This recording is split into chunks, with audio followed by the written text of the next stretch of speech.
In this video, you'll be taking the compatibility test by examining two of your closest and most significant relationships using basic numerology and the core colour behaviour theories of Hippocrates.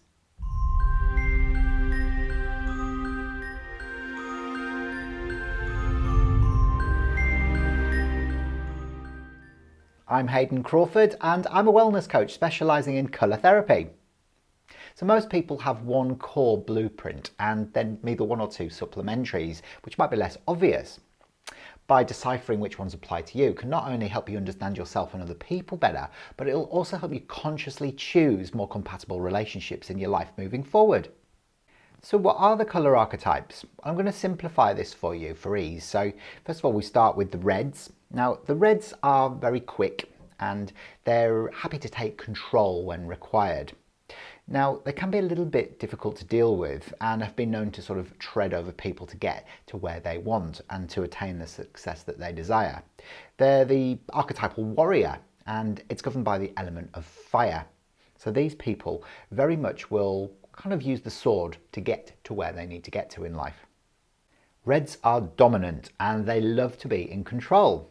Their negative traits are that they are pushy, strict, tough and hard. But their positive characteristics are they're very determined, they're very ambitious, and they're very willing to take the lead. If you're a yellow, you'd be inspiring, creative, and funny. You've got the ability to raise people's vibrations and uplift their moods. However, you do like to steal the limelight when given the opportunity, so you can deny people the opportunity to get involved in your very unrealistic conversations. Now, yellows are the archetypal air people, so they're still very determined like the reds, but they're a lot more easygoing. The negative traits of the yellows is that they can be hot-tempered, egotistical and manipulative, but their positive traits are their enthusiasm, they're inspirational, motivational and quite dramatic.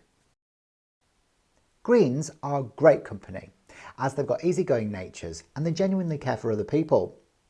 However, they do tend to lack a bit of focus and clarity, so they can find it quite challenging to make decisions, and they also tend to avoid confrontation, but can be known to gossip behind your back, so watch out. Now they are the archetypal earth people, so they like to work for the collective. Now they honour stability and security as well, and like to build solid foundations for the future. Okay, so the negative traits of the greens is that they can be stubborn, compliant and awkward, but their positive traits are that they can be supportive, respectful and obliging. Blues are analytical, calm, thoughtful and reflective. Now they tend to think very carefully before they communicate, and this critical thinking can cause them to become very suspicious of other people and question their intentions. These are the archetypal water people. And like the water, it can devastate a whole landscape, but when controlled with wisdom, it can also be bottled. Negative traits of the blues is they can be critical, indecisive and moralising, but their positive traits is they can be methodical, thoughtful and exceptionally diligent. So which one are you? Are you a dominant red, an inspiring yellow, a stable green or an analytical blue? Or maybe you're a combination of two or three. Usually you have one very significant one that you can relate to straight away, and the others are kind of secondary, as I mentioned earlier. Reds and blues aren't really that compatible because the blues are far too slow for the reds who want immediate results and fast action. There can also be a disconnect between the reds and the greens, and that's because there's a conflict on how they prefer to treat people. See, the greens are humanitarians at heart and they want harmony and balance and respect for people, whereas the reds really, will walk over anybody to get to where they need to get to in life. The main difference between a blue and a yellow is quite significant actually. The blue is introverted and the yellow is extroverted. One's outgoing and one goes inwards, wants to be on his own, wants to be partying and being sociable. So that way you might find that they clash a little bit. Blue and green should never be seen? Well, not necessarily in this case. When these two come together, they actually get on fairly well.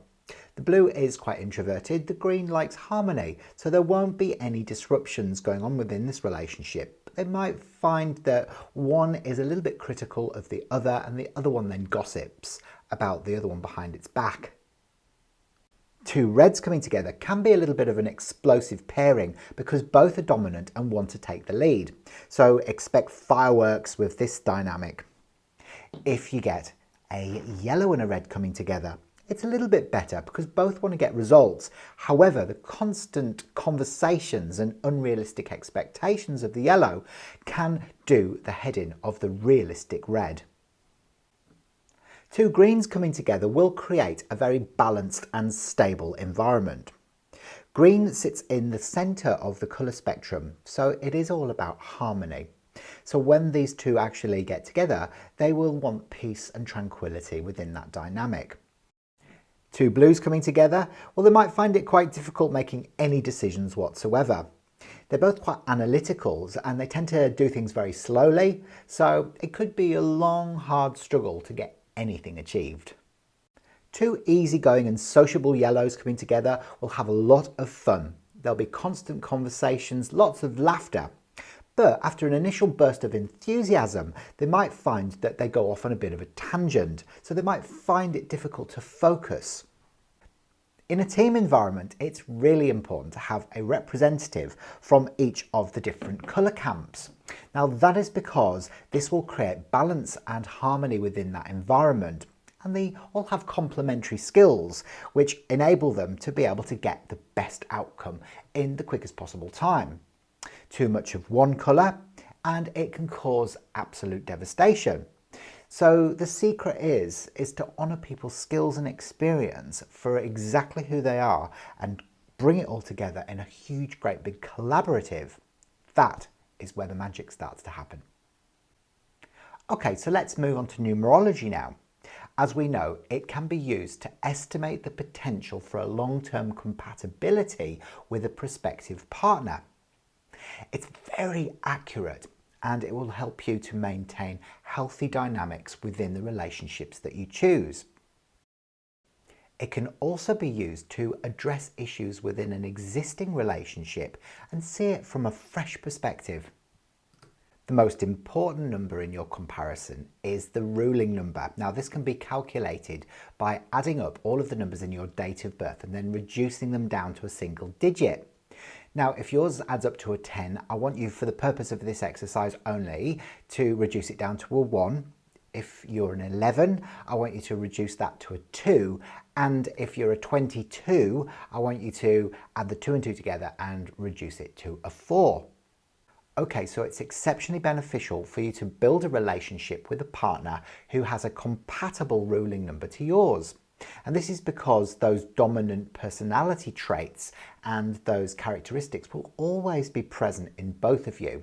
And for long-term happiness, fulfillment and harmony in that dynamic, it can be activated through the way in which you communicate. When you're not compatible with the ruling number of your partner, it will suggest that a certain amount of compromise is going to be required within that dynamic, which can lead to mistrust, difficulties in communication, or even a potential breakup at a later stage. Okay, so let's put this to the test, shall we? Okay, so first of all, I'd like you to select one person that you have a fantastic relationship with. Now, this could be one of your kids, your brother or sister, it could even be your partner. And I also want you to select somebody that you have challenges with currently. Now, this could be your boss, an auntie or an uncle, whoever. So work out who you're going to choose, and then I want you to calculate their ruling number.